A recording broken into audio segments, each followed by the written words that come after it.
नमस्ते सभी को, आप सभी का स्वागत है आपके अपने YouTube channel dynamic resonance academy पर।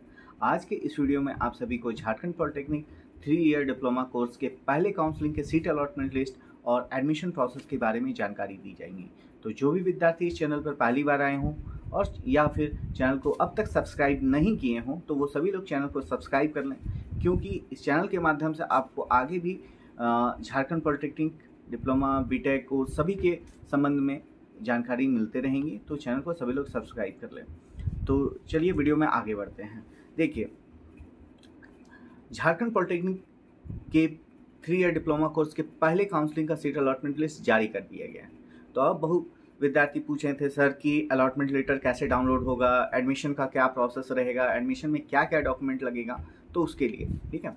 तो इस वीडियो में आपको जानकारी बताएंगे। तो देखिए, सबसे पहले तो सीट अलॉटमेंट लिस्ट कहाँ से देखना है, ठीक है।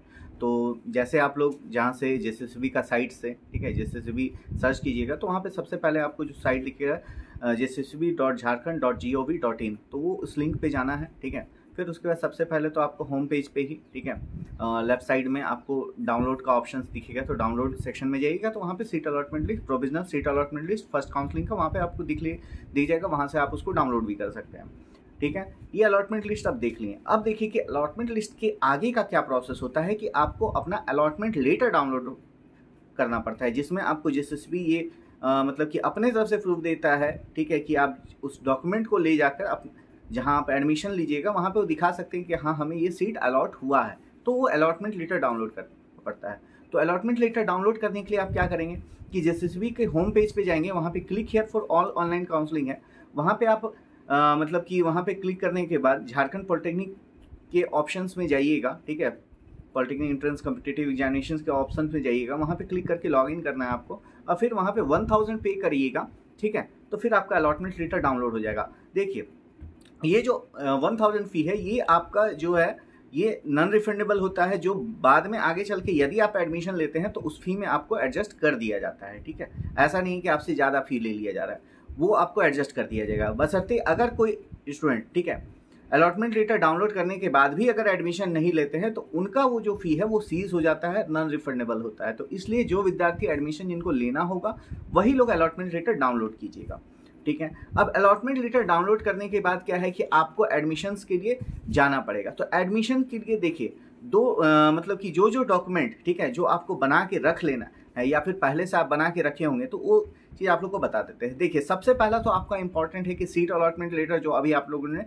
जो डाउनलोड करेंगे 1000 फी का, देखिए इसका ऑप्शन जो है, ठीक है, अभी अलॉटमेंट लिस्ट आया है, इसका ऑप्शन थोड़ा लेट से, ठीक है, अवेलेबल हो पाएगा। तो वो साइट में जब ऑप्शन आएगा उसको डाउनलोड कर लेना है, ठीक है। अलॉटमेंट लेटर डाउनलोड कर लेंगे, उसके बाद जो आप पॉलिटेक्निक एंट्रेंस का जो एग्ज़ाम दिए थे उसका एडमिट कार्ड होगा, अगर कोई उसका रिजल्ट रैंक कार्ड होगा तो वो भी आपको लगेगा। तो ये 2 चीज़ रखना है, ठीक है, और अलॉटमेंट लेटर।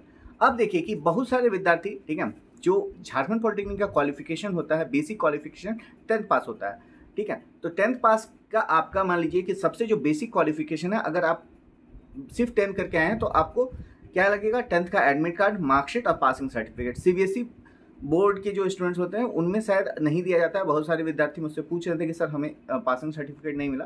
तो देखिए, सीबीएसई में शायद नहीं मिलता हो तो उसको लिए आप कॉलेज को बता सकते हैं नहीं मिलता है, या फिर अगर मिलता है तो लेट से मिल रहा है तो उसके लिए भी आप एप्लीकेशन देके आपका काम चल जाएगा। अब देखिए, अगर जिनका 10th क्वालिफिकेशन है उसमें एक और एक्स्ट्रा डॉक्यूमेंट लगता है, माइग्रेशन सर्टिफिकेट। तो माइग्रेशन सर्टिफिकेट भी जमा करना पड़ता है।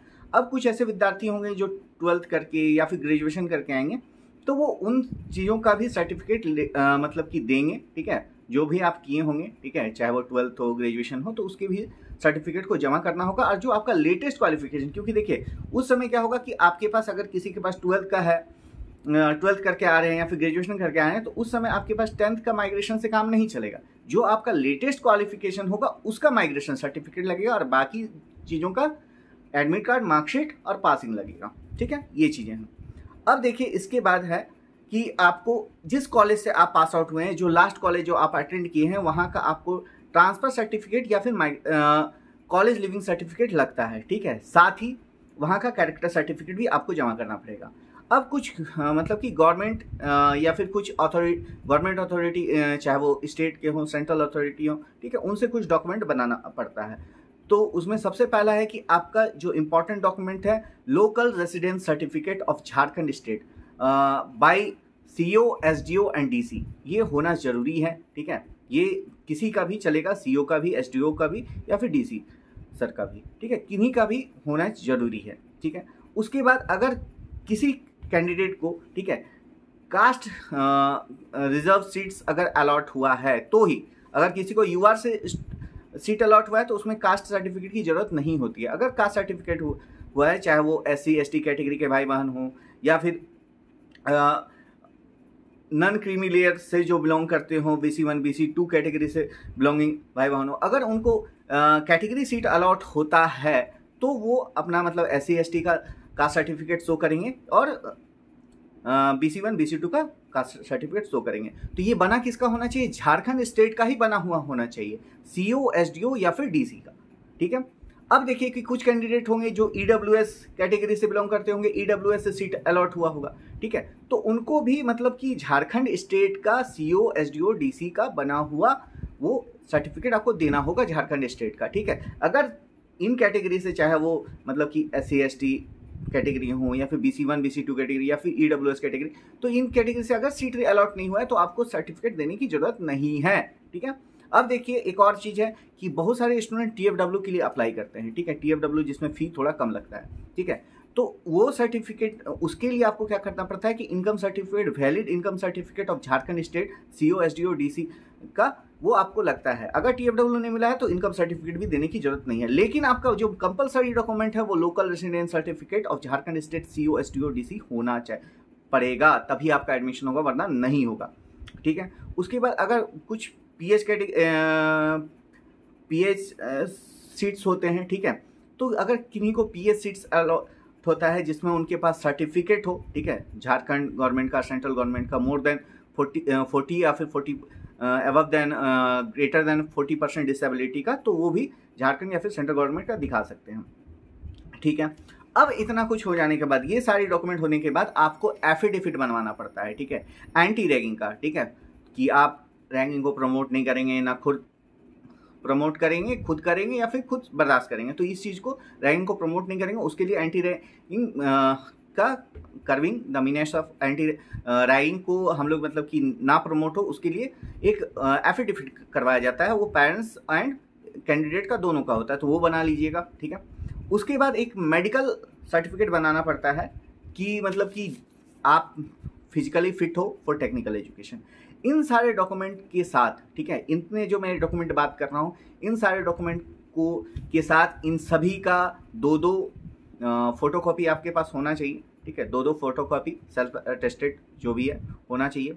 उसके बाद आधार कार्ड का भी, आपके पिताजी का, माताजी का, गार्जियन का, जो भी, ठीक है, सभी का दो कॉपी आधार कार्ड का, ठीक है। अब कुछ कलर पासपोर्ट साइज फोटोग्राफ आपको रखना पड़ेगा, और जितने भी डॉक्यूमेंट है ना, इन सारे डॉक्यूमेंट जो भी आप चीज़ों को मैं बताया हूँ, ठीक है, पहले भी मैं अपने मतलब कि व्हाट्सएप चैनल के माध्यम से, टेलीग्राम चैनल के माध्यम से ये इन्फॉर्मेशन शेयर कर दिया था कि क्या क्या डॉक्यूमेंट्स आपको लगेगा। अगर किसी को मतलब कि ज्वाइन करना हो टेलीग्राम व्हाट्सएप चैनल तो वो ज्वाइन कर लीजिएगा, ठीक है, और उसमें आपको हमेशा अपडेट उसमें भी मिलता रहेगा, और डिटेल इन्फॉर्मेशन यूट्यूब में तो हम लोग देते ही हैं, ठीक है। अब देखिए जितना भी आप डॉक्यूमेंट जमा कर रहे हैं, ठीक है, आपको शायद अगर फ्यूचर में ज़रूरत पड़े, अगर, ठीक है, कोई भी फॉर्म भरने के लिए या फिर किसी और काम के लिए, ठीक है, स्कॉलरशिप के लिए, तो वो सारे डॉक्यूमेंट्स को आप लोग क्या कीजिए कि पहले से स्कैन करके अपने पास रख लीजिएगा, ताकि आपको बाद में मतलब कि कॉलेज में दौड़ना ना पड़े, ठीक है। इसलिए पहले से ही उसका स्कैन कॉपी अपने पास रख लीजिएगा।